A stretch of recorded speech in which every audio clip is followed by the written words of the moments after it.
Good morning everyone.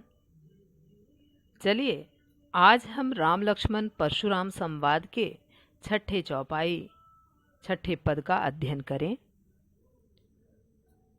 प्रस्तुत चौपाई गोस्वामी तुलसीदास रचित महाकाव्य रामचरितमानस के बालकांड से लिया गया है। सीता स्वयंवर के समय शिव जी के धनुष टूट जाने पर लक्ष्मण और परशुराम में विवाद हुआ था, जिसे राम ने विवाद को अधिक बढ़ने से पहले ही रोक दिया था। चौपाई इस प्रकार है। कहेउ लखन मुनि सील तुम्हारा, को नहीं जान विदित संसारा। लक्ष्मण ने परशुराम से कहा, हे मुनि, आपके शील को कौन नहीं जानता, आपके व्यवहार को कौन नहीं जानता, वह तो संसार भर में प्रसिद्ध है। लक्ष्मण के कहने का भाव यह है कि परशुराम तो संपूर्ण जगत में अत्यंत क्रोधी मुनि के रूप में विख्यात हैं। माता पिता ही उरिन भय नीके, गुरु ऋण रहा सोच उबर जी के। आप माता पिता के ऋण से तो अच्छी तरह से उऋण हो गए हैं, मतलब आप माता पिता के ऋण से तो मुक्त हो गए हैं। अब आप पर गुरु का ऋण रह गया है। सो जनु हमरे माथे काढ़ा, दिन चली गए ब्याज बर बाढ़ा।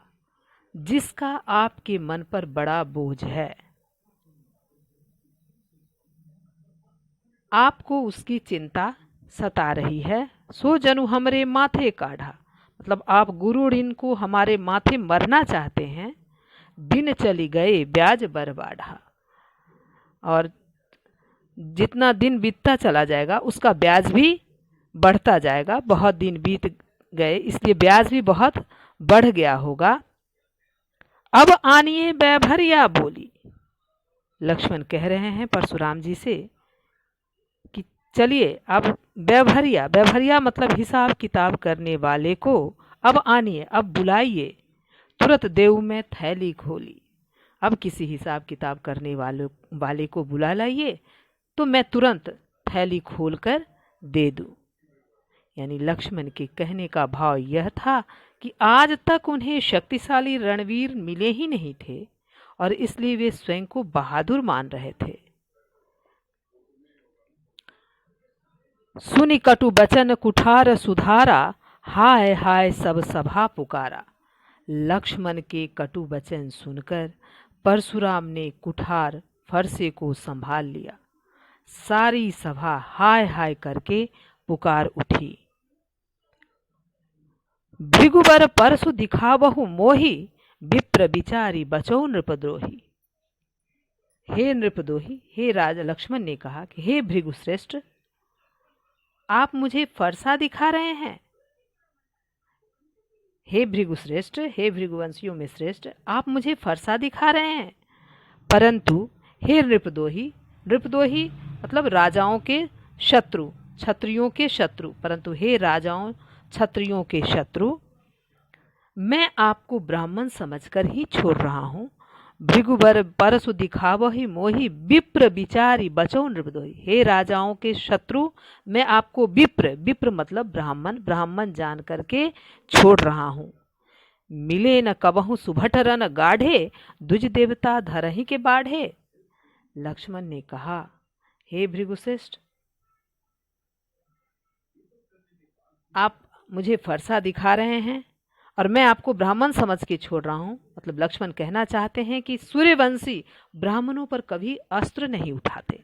कहने का भाव यह है कि सूर्यवंशी कभी ब्राह्मणों पर अस्त्र नहीं उठाते। मिले न कबहु सुभट रन गाढ़े, आपको कभी युद्ध भूमि में श्रेष्ठ योद्धा नहीं मिले हैं। मिले न कबहु सुभट रन गाढ़े, आपको युद्ध भूमि में कभी सुभट श्रेष्ठ योद्धा कभी नहीं मिले हैं। द्विज देवता घर ही के बाढ़े, हे द्विज देवता, हे ब्राह्मण देवता, आप घर में ही अपने आप को बड़ा समझ रहे हैं। अनुचित कही सब लोग पुकारे, रघुपति सै नहीं लखन निवारे। यह सुनकर सब लोग ने कहा कि अनुचित बात कही गई है। अनुचित कही सब लोग पर, अनुचित वचन कहने पर सब लोग कहने लगे कि लक्ष्मण के द्वारा यह अनुचित उक्ति कही गई है। रघुपति सह नहीं लखन निवारे, सह नहीं आंख के इशारे से रघुपति श्री रामचंद्र जी ने लक्ष्मण को आंख के इशारे से रोक दिया। इस पर श्री राम ने आंखों के इशारे से लक्ष्मण को रोक दिया। सह नहीं मतलब आंख के इशारे से। लखन उतर आहुति सरिस, भृगुबर कोप कृषानु, बढ़त देखी जल सम बचन, बोले रघुकुल भानु।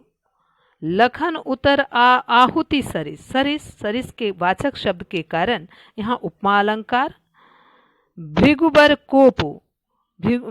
कोपु कृषानु, यहाँ रूपक अलंकार। कोप कृषानु अनुप्रास।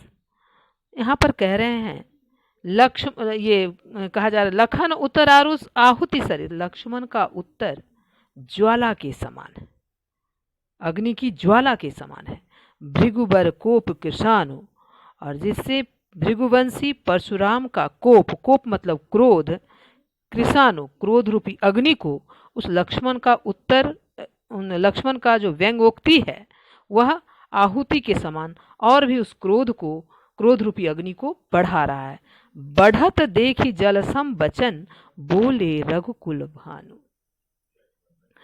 परशुराम की क्रोधाग्नि को बढ़ते देखकर रघुवंश के सूर्य, रघुकुल भानु, रघुकुल के सूर्य के समान, रघुकुल के भानु के समान श्री राम, जल के समान, जलसम बचन जल के समान शीतल मधुर वाणी में परशुराम से इस प्रकार कहने लगे।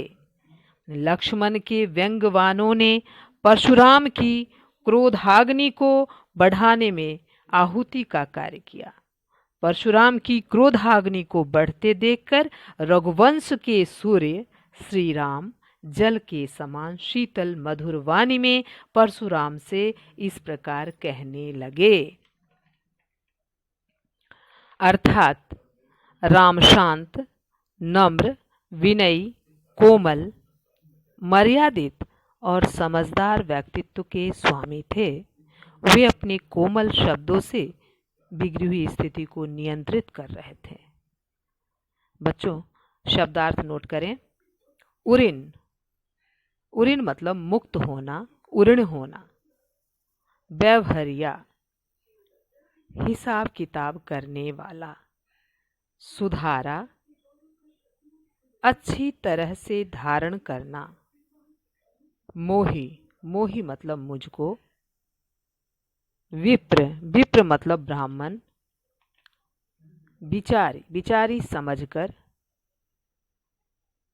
नृपद्रोही, नृपद्रोही राजाओं का विरोधी। सुभट, सुभट मतलब भट मतलब वीर, सुभट मतलब श्रेष्ठ वीर। सय नहीं, आंखों के इशारे से, आंखों के संकेत से। निवारे, निवारे मतलब मना करना। सरिस, सरिस मतलब समान। कृषानु, कृषानु मतलब अग्नि। काव्य सौंदर्य। अवधि भाषा, तत्सम और तद्भव शब्दावली। दोहा चौपाई छंद। वीर रस, ओज गुण, संवादात्मक शैली, व्यंजना शब्द शक्ति। पुनरुक्ति, उपमा, अनुप्रास, वक्रोक्ति एवं रूपक अलंकार। बच्चों, गृह कार्य नोट करें, उसे आप फेयर कॉपी में लिखेंगी ताकि भविष्य में आपको किसी तरह की कोई कठिनाई ना हो। पहला प्रश्न, यहाँ किस गुरु ऋण की बात हो रही है? उसे चुकाने के लिए लक्ष्मण ने परशुराम को क्या उपाय सुझाया? दूसरा, राम ने लक्ष्मण को नेत्र संकेत से क्यों रोका?